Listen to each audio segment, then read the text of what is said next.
varieties and provide the varieties to farmers. And the problem is that the farmers in Ethiopia, they didn't have any kind of recognition, no moral recognition and economic recognition for their work. The only recognition was for, let's say, the breeders in the United States that did new varieties and marketed varieties on the market. And also farmers, they used the new varieties, they had the possibilities to recover from the virus. So we call this kind of problem a kind of an unequal exchange among countries at international level. And the third introduction that I would like to discuss with you is the fact that we are more and more embedded in the private sector. The agricultural research used to be managed by public institutions, mainly after the Second World War. But then after the 70s, more and more the private sector became the key player on this sector.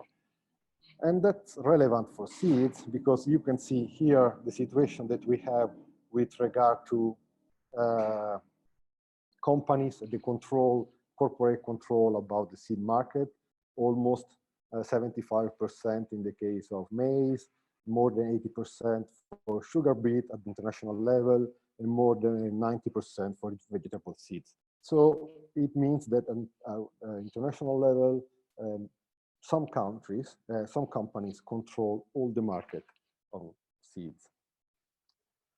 And then we have also to realize that the corporate problem is not only about seeds, but in general, it's about fertilizers, farm machinery, agrochemicals. Also in the case of animals, it's much more oligopolistic than seeds. So we see that the agricultural sector at world level is mainly a corporate business. And that could be a problem when we're talking about seeds. So the treaty was, let's say, created, born in this cultural situation. And we have, in one side, to realize that after '92, we had in place the Convention of Biological Diversity that put all plant genetic resources, so all agricultural biodiversity, under state sovereignty. And that was also a kind of answer to the increasing role of private research. But the problem is that after the CBD, PGRFA were no more heritage of mankind. So they started to be a property of state. In this situation, the treaty could be seen as an answer to that situation in order to maintain the cycle that you have seen in the case of rice breeding in the Philippines. So the treaty could be seen as the creation of a kind of new common pool, so semi-global common pool managed by the treaty, under the treaty, where states, they give back their sovereignty to the treaty. And that's, we will see in the next slide, that is working only for a limited list of crops, not for all agricultural biodiversity.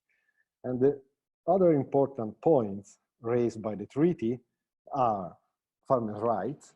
So you have in the treaty an answer to the increasing power of breeders' rights international level, done by, for example, the UPOV system, but also by patents in the United States and in Europe also at this time. And another important point is the sustainable use of PGRFA, that it's another pillar of the treaty. So let's see a little bit the history of biodiversity. And if you look back at the 60s and the 70s, at the beginning of the Green Revolution, but also the modernization of our countries, scientists start to be worried about the erosion of agrobiodiversity during the 70s. And then we had, the problem was raised also during a conference of United Nations, and was developed a United Nations Environment Program that start a discussion about the what we now call the Convention of Biodiversity, that was signed and approved in '92. If you would like to have more information about all the process of, let's say, developing the CBD, the treaty, and the discussion around plant genetic resources at the international level, you can read these two books. The first one that you have on the left, the Exploitation of Plant Genetic Information, it's a very good book that presents all the political situation around breeding from the 40s. And then the book on the right, the Kerry Fowler and Pat Mooney book, Shattering, was one of the most important books during the 80s because it was produced by two people that were really active in social and environmental movement, and was, let's say, a kind of Bible for all the activists during the 80s on plant genetic resources from food and agriculture.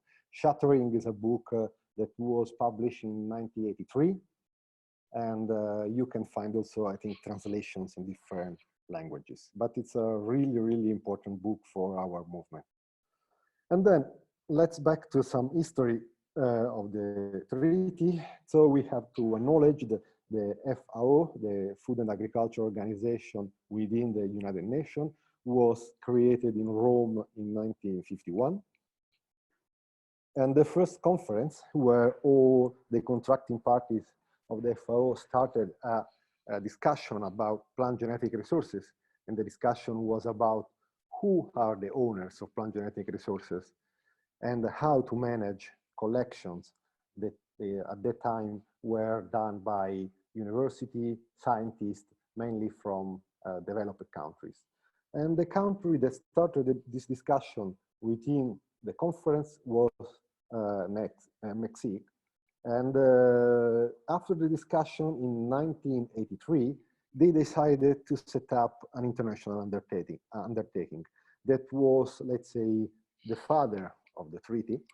The international undertaking was not mandatory for the countries that agreed to participate to this undertaking. And at the time also was created within the FAO the Commission on Plant Genetic Resources for Food and Agriculture.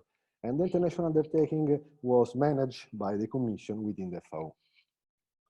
So at that time we have, let's say, two parallel processes.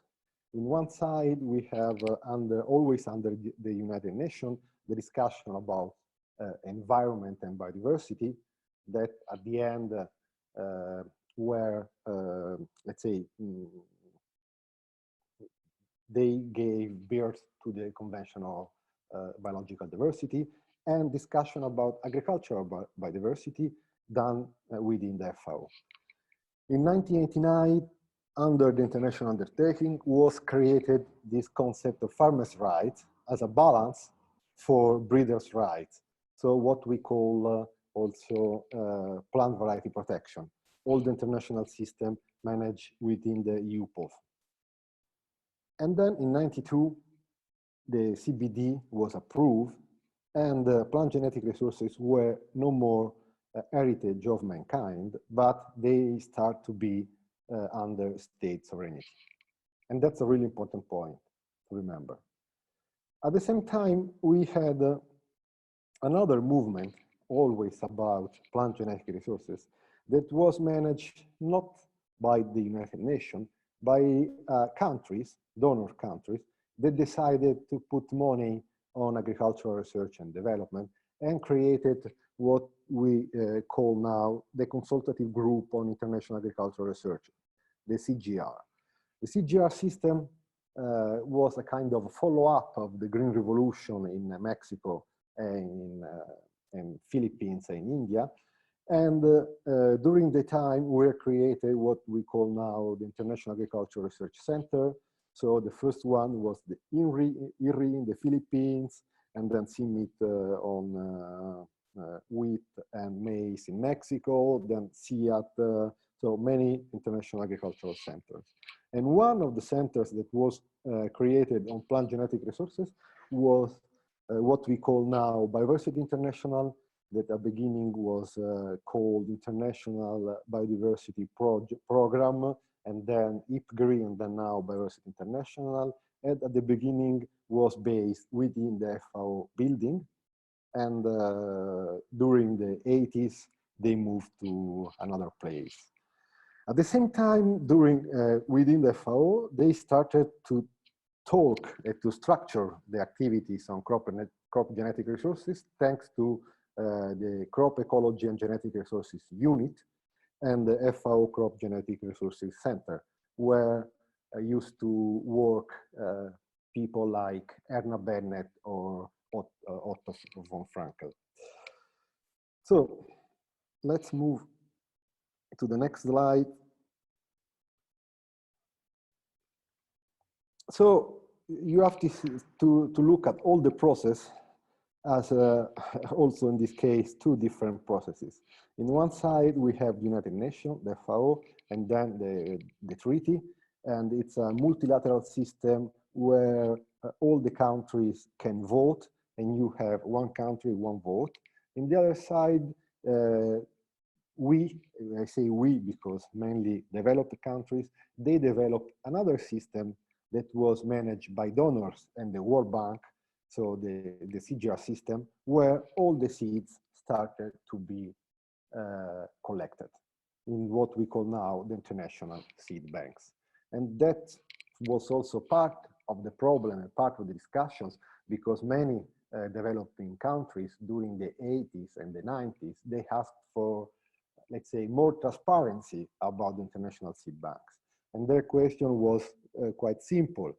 You, developing countries, you are collecting seeds and varieties from developing countries, you put it in your banks, international seed banks, then you make new varieties by breeders coming from the northern countries and more private breeders. You are selling your varieties to our farmers, and you demand royalties on these new varieties without paying any money to our varieties collecting from the field. So that was also part of the problem, how to manage the international seed banks and collection. So in general, you see we have in '94 the Convention on Biological Diversity that was finally approved and started to enter into force, where you have three pillars: the state sovereignty on biodiversity, the benefit sharing and access pillar, and also the prior informed consent. And in 2004, the international treaty was approved. So all the process that began with the international treaty, the international undertaking, then became an international treaty. That started to be mandatory for the countries that ratified the treaty. And then we have what I call at the beginning the shared common pool of plant genetic resources from food and agriculture under the Annex 1, and the three most important articles for us, that's my opinion, that are Article 5 on conservation of plant genetic resources, 6 on sustainable use, and 9 on farmers' rights. But behind the treaties, agreements, international discussions and negotiations, there are also people. And here I would like to mention Pepe José Esquinas Alcazar, the person on your right. Is a Spanish scientist that is really the father of the international undertaking and also of the treaty. So he was the one that started the discussion under the international undertaking in order to make a mandatory international agreement on plant genetic resources for food and agriculture. It was the one that, let's say, in some way, he succeeded to put together countries, companies, different stakeholders, and so on. Now he's not more working for FAO, he's retired, and he's working for public university in Spain. So it's important to have a look at the structure of the treaty, all the articles. And you see, we have the introduction, the part 1. Then we have the general provisions, where we can find Article 5 on conservation, collection, characterization, documentation of PGRFA, Article 6 on sustainable use. Then we have part 3 that is dedicated to the Article 9 farmers' rights. And then we have part 4 on the multilateral system on access and benefit sharing. And we have to realize that this part 4, the multilateral system, so the common global pool of PGRFA, is only working for the crops that are in Annex 1. But all the other articles, so 4, 5, 6, 7, 8, and 9, are not only, let's say, restricted to Annex 1, but they are mandatory for all agricultural biodiversity. And that's an important point to have in mind. And then we have part 5, that it's about the supporting components of the treaty, so the global plan of action, and also important this Article 15, because thanks to the treaty, all the collection managed by the CGR were put under the umbrella of the treaty. So at this moment, all the accessions that are managed by the International Agricultural Research Center can be shared under the rules of the treaty. And you can have access to them without paying, without, let's say, any negotiation, but just signing the MTA, so the material, the agreed transfer material. And then we have Annex 1, the list of crops. And it's important also to have a look at some of the articles. In Article 5, you have Article C, that it's about promoting and supporting farmers and local communities. So it's really about our activities on farm management of PGRFA. And in Article 6, you can find more activities that are related to our work. So promoting plant breeding effort with the participation of farmers, what we call participatory plant breeding, and then expand and promote the use of locally adapted varieties. And then also the comma G is quite important because the treaty is asking to the contracting parties to review and adjust as appropriate breeding strategies and laws concerning variety release and seed distribution. And then we have the famous Article 9 on farmers' rights, where you can find the different points that are related to the rights of farmers. And I put more emphasis on B and C, so the right to participate in sharing benefits arising from the utilization of PGRFA, and also the right to participate in making decisions. And you see in Article 9.3 how international agreements are written by negotiator. So you have the wording that is quite important for us, noting in this article should be interpreted to limit any rights that farmers have to save, use, exchange, and sell farm-saved seed propagating material, and then you have a comma, subject to national law and as appropriate. It means that all the power of this 9.3 point on farmers' rights are under national law. And it's really difficult to, let's say, to have improvement at international level under the Treaty on Farmers' Rights. We will see later on the slides about the working group on farmers' rights and how it's difficult to have guidelines on this issue. And that's related to the fact that we have in Article 9, subject to national law and as appropriate. Then we have the list of food crops, just to give you the overview of the crops that are under Annex 1. And you see that we have crops like, where is strawberry, that is not really important for food security, but we don't have crops like rice, for example.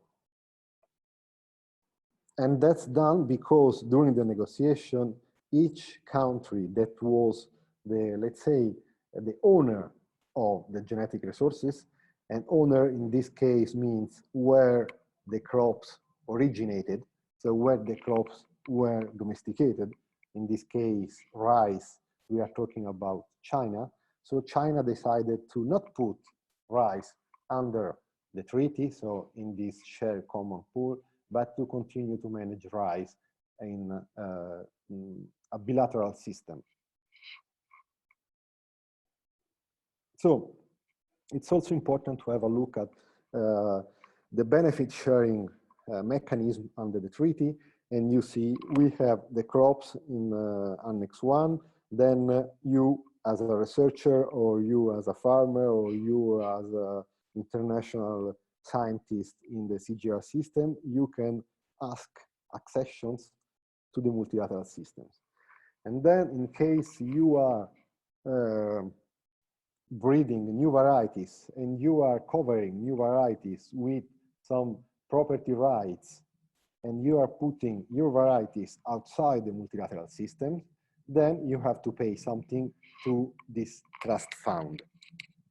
It's also possible that countries that they can contribute voluntarily to the trust fund, and the trust fund is supporting projects on PGRFA in developing countries.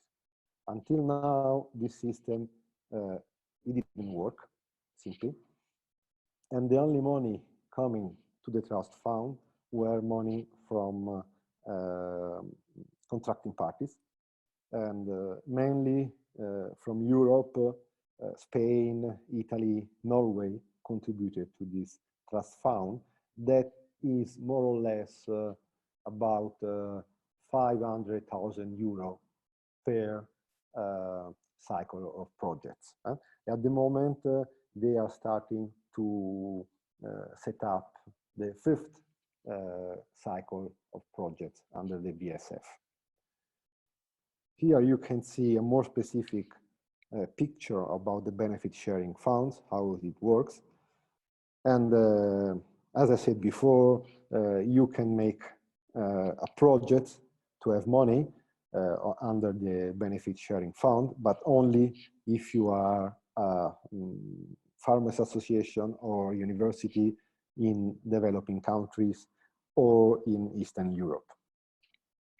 It's not possible for us in Italy, in Spain, in France, in Europe to participate to the benefit sharing fund. Here you have the most important themes, topics managed by the benefit sharing funds until now, and in red you have the one that they would like to promote more with the money that they would like to raise for the fund. At the moment, we are quite far from that money. And here in this slide, I put also, I think that we can share the slide, so it's not necessary to have a look at all the details of this slide, but you have all the international agreements that are in relation to the treaty and the topic of plant genetic resources from food and agriculture. So the treaty, the Convention on Biological Diversity, the TRIPS agreement on intellectual property rights under the World Trade Organization, the UPON Convention, and so on. So the situation that we have now with regard to access to plant genetic resources, we have agricultural biodiversity in general that is managed under the Nagoya Protocol, and that it's a dedicated protocol on access and benefit sharing negotiated under the Convention on Biological Diversity. And for all this biodiversity, you have to negotiate bilaterally. So you have one person that is the owner of the resources and one person that is asking resources to the owner. In the case of the crops that are under Annex 1, you are in the in what I call at the beginning the global common share pool of PGRFA. So you don't have to ask bilaterally to the owner, but you have a MTA to share the resources. So standard transfer material agreement that is agreed under the treaty, and you don't have to pay to have access to the resources. And that's also a really important point. Just to give some, let's say, information about Europe, at the European level, they decided to put all agricultural biodiversity under Annex 1, under the treaty, and not only crops under Annex 1. Yeah? So, but there is still discussion in different countries between Ministry of Agriculture and Environment about this issue. And then some clue about the international treaty process, policy process. You have the governing body, that is the General Assembly of the treaty. They convene each 2 years, and all the countries that are ratified the treaty are part of the governing body. At the moment, we have 147 countries that are parties of the treaty. And then between two governing bodies, you have what they call intersessional works. That could be works done by contracting parties on specific issues. And I will present in the next slide the work on Article 6 and 9, but there is also a dedicated committee on the multilateral system. So, the structure of the international treaty, the governance structure of the international treaty is managed by the bureau that is elected at the governing body, and the governing body does the election of the chairperson of the next governing body and also the chairperson. Chairperson and vice chairpersons, they all together are the bureau that is taking decision during the governing body. And also you have, as you can see, one person per geographic region. And under the FAO, we have 7 geographic regions. So we have Africa, Asia, Europe, that is not European Union, but is the European region. So we have also Norway, for example, Switzerland, and so on. We have GRULAC, that are the countries of Latin America. Then we have Near East, North America, and Southwest Pacific. And in Bureau, we have one person from each of this group. And there is also the Secretariat of the International Treaty that is hosted by the FAO, and is not elected by the governing body, but the governing body is electing the secretary of the Secretariat. And then they have more or less 10, 12 persons that are working in Rome for managing the treaty, preparing the documents, and so on. At the moment, we have 5 intersessional committees. The one on sustainable use, that is the ad hoc technical committee on conservation and sustainable use of PGRFA, that is named AXU. Then we have the ad hoc technical expert group on farmers' rights, that is the ATEC. And then we have a compliance committee, the scientific advisory committee on the global information system, and the standing committee on the funding strategy and resource mobilization. And I will present to you the work done by the 2 first committees. Do you have some specific question or something that was not clear? Would you like to make some question at this moment? Matthias? Yeah, for me, it's fine. I don't know if until now, if someone has some question, they can also send me a private chat and I can then report to you or stop you. I mean, don't be shy. Then there is, if you click in participants, there is also the possibility to use the blue hand. So Riccardo can stop when needed. I mean, if you have a question during the moment, no problem. Okay. So I will continue. So under Article 6, that is on sustainable use, the activities done by the Secretariat of the Treaty So the intersectional works are mainly on the preparation of a toolbox that you can find on the website of the International Treaty. The toolbox is a kind of collection of information, article, books, and best practice on Article 6. Then they are developing the multi-year program of work at the international level on sustainable use. And then in the past, they would like to structure a kind of platform for sharing technology, but at the moment was blocked. And then they have different training modules that you can also find on the website of the treaty. Here you have the list of the ACSU meetings starting from 2012. And last year, we didn't do a physical meeting, but we did an electronic consultation of the committee on April 2019, mainly because the Secretariat didn't have money to organize a physical meeting.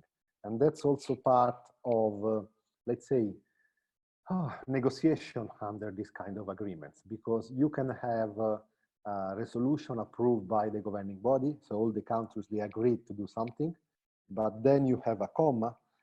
After the comma, you have these activities will be done if there will be resources available. And this if means if countries voluntary will put money in order to do the activities. And until now, the ACSU meetings have been supported only by Italy and Norway. So in this case, it was possible to organize some physical meetings to pay the travel tickets of person from all over the countries and so on. But if the Secretariat doesn't have this voluntary money from countries, he cannot perform the meetings as agreed in the governing body. And that's part of the governance problem of the treaty. And then we have the meetings under the Farmers' Rights Committee. And you see the committee was asked to produce an inventory of national measures that may be adopted on farmers' rights. And we had only 2 meetings, the one in September 2018 and the second one on May 2019. And just also in this case to give an overview about the discussion under the treaty, you see that the mandate of this group was to work on this inventory and then to develop options about farmers' rights. And the contracting parties started a discussion on farmers' rights some maybe 10 years ago. And there were 2 different positions. Developing countries, they were asking for guidelines on farmers' rights, national guidelines, or mandatory guidelines on farmers' rights. And developing countries, they didn't want to have any guidelines, any guidance, any mandatory policy. And that's why at the end, we had in the working group, the word options. So the mandate of this committee is not to provide at the end of its work guidelines, but only options that could be used by contracting parties in order to implement farmers' rights. And then we came to November last year, when we had the 8th session of the governing body of the treaty. And all the activities done during the intersectional working groups were presented at the governing body in order to be voted, accepted, and to make new resolution for, let's say, new and coming activities for the next biennium. And I would like also to present a little bit what we are doing under the treaty, because thanks to our national project on the implementation of the treaty that we have in Italy, supported by the Ministry of Agriculture, we are part of the Italian delegation as an expert in order to support the ministry. So we can participate to the treaty, but not like observers, but we are in the official delegation, and it means that we can participate to the meetings organized by the European region in order to negotiate the text during the governing body. But also, 3 years ago, we started to be part of the committees organized by the treaty. The first one was the AXU, and then the Committee on Farmers' Rights. And you see the process, how it worked. So Italy asked the European Union and then the European region to have me as an expert in these committees. They agreed, and so I represented the European region at the AXU and the Farmers' Rights Committee in the past years. So what's at stake at the moment, and also what's, let's say, the point that blocked the discussion in the negotiation under the past section of the governing body. The main discussion was not about Article 6 or Article 9, but the main discussion was about the multilateral systems. And we had two different positions. In one side, we have developed countries that ask to increase the crops that are in Annex 1. So the idea is to enlarge this global common pool of plant genetic resources from food and agriculture under the umbrella of the treaty. And developing countries, they were not against, but they would like to have a clear picture about the payment system under the multilateral system. And their position was, until now, the benefit sharing fund was mainly funded by voluntary contributions of member states, like, as I said before, Spain, Italy, Norway, and without any money coming from the users of the multilateral system. So any money coming from private companies that are using seeds for breeding. And so they would like to have in place a clear system in order to see the flow of money from private breeders to the system. And in this panorama, in November, we also had another important discussion that was not really related to the treaty, because it was not part of one of the articles of the treaty, but was in some way something coming from the Convention on Biological Diversity and also from technology development of our days. So the discussion about digital sequences. And more plant genetic resources are not, let's say, seeds or physical means, but they are stocked as digital sequences, digital information sequences.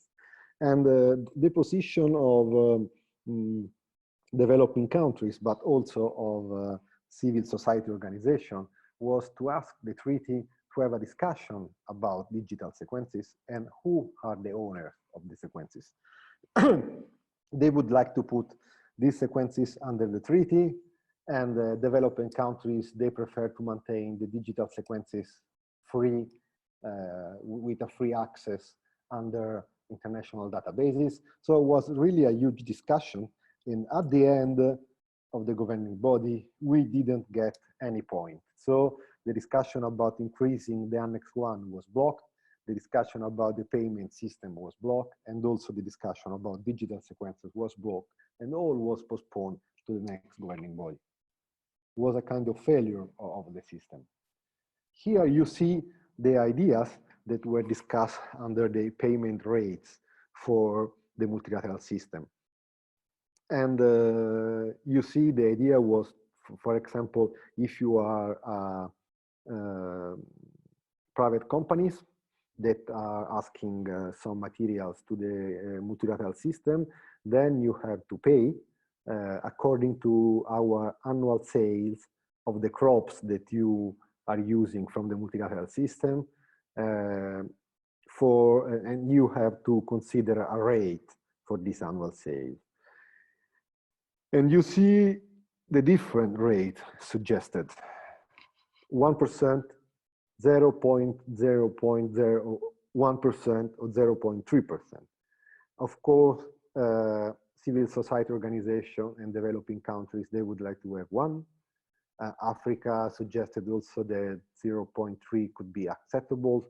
Private companies, they would like to have no more than 0.001%. But also the discussion was blocked in Rome.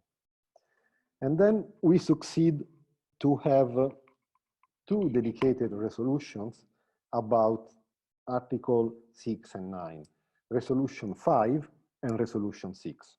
Resolution 5, it's about Article 5 and 6, and Resolution 6, it's about Article 9. In this particular case, I have been the negotiator of this resolution during the governing body in Rome, and was, I would like to say, really interesting activities, and so a good way to see how democracy is working. And the most important point in the resolution, we decided to convene the ad hoc technical committee for the next biennium. And we also decided the new terms of reference of this group, for the next biennium.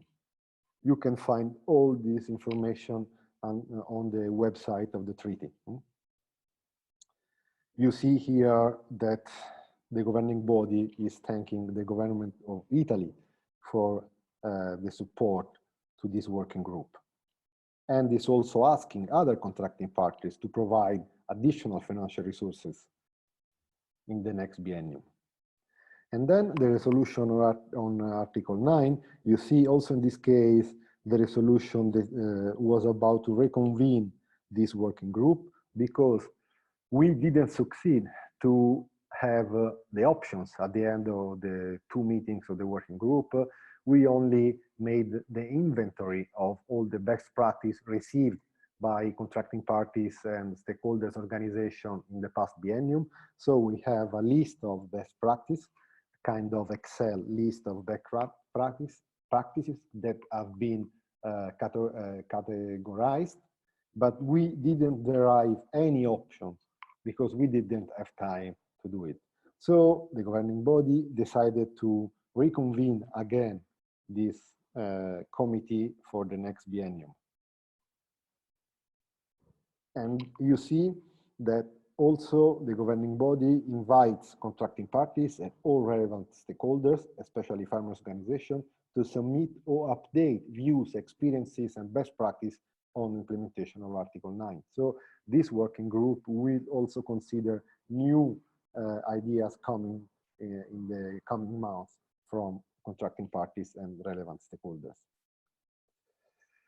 So this is the agenda of the coming month, and you see that the AXU meeting will be maybe because with the COVID we don't know yet, maybe will be in Spain in February 2021.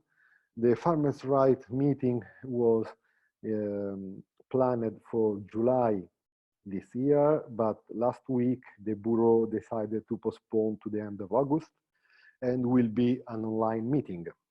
And I put also the people from Europe, from the European region, that will represent the European region at this meeting.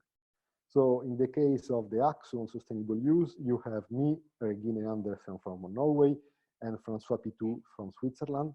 In the case of the Farmers' Rights Committee, you have Christina Blanc from Switzerland, me from Italy, Regine from Norway, Frédéric Malter from France, and Inge Teniglo from the Netherlands. And short note about the composition: all the people that you see in the committees, they are from public institutions. Only me is coming from civil society, and Regine is a scientist from a public institution. The others So like Christina, Frederic, Inge, Francois, they are all people from Agriculture Ministry of their countries. And the next governing body will be in December 2001 in India. Here you can find the website where you can find more information. If you would like to follow the day-by-day negotiation under the treaty or the committees, you can look at the website of enbiisd.org, where you can find all the reporting of the activities. And on the website of Biodiversity International, you can find also these 3 books that you can download. The Plant Genetic Resources and Food Security book is about the history of the treaty, so you can find the history from different perspectives. There are articles by civil society organizations, seed companies, public institutions, and so on. In Crop Genetic Resources as a global common, you can find a lot of articles about this idea of the treaty as a global common, and in the farmers' rights, crop varieties, farmers' rights, you can find more information about the implementation of farmers' rights at national level. And you can download by the website of Biodiversity International. Let me finish with just some practical experience from Italy about the importance of having access to plant genetic resources under the treaty. 2 years ago, we would like to start a work on rice. We were asked by some farmers in north of Italy to find old varieties or local varieties of rice in order to start activities for organic rice growers. And firstly, we started checking national gene banks in Italy, and we didn't find a lot of accessions of old varieties or local varieties of rice. And so we look at the gene bank of the International Rice Center in the Philippines, and we found 220 accessions from Italy because they recorded the origin of the accessions. And so we asked the IRRI to provide us all the accessions from Italy that were conserved by them. And they, I think in less than 2 months, they provided us all the varieties requested with the standard transfer material agreement to sign. And now we have all the varieties in farmers' field because we started multiplication, as you can see in this picture, last year. And this year, we are also starting to make mixture of different varieties, and also next year, maybe a population breeding the best varieties for farmers. So that's only about, that's last slide, it's only about the importance of access to plant genetic resources that are conserved in national gene banks or on International Agricultural Research Center. I've finished my presentation.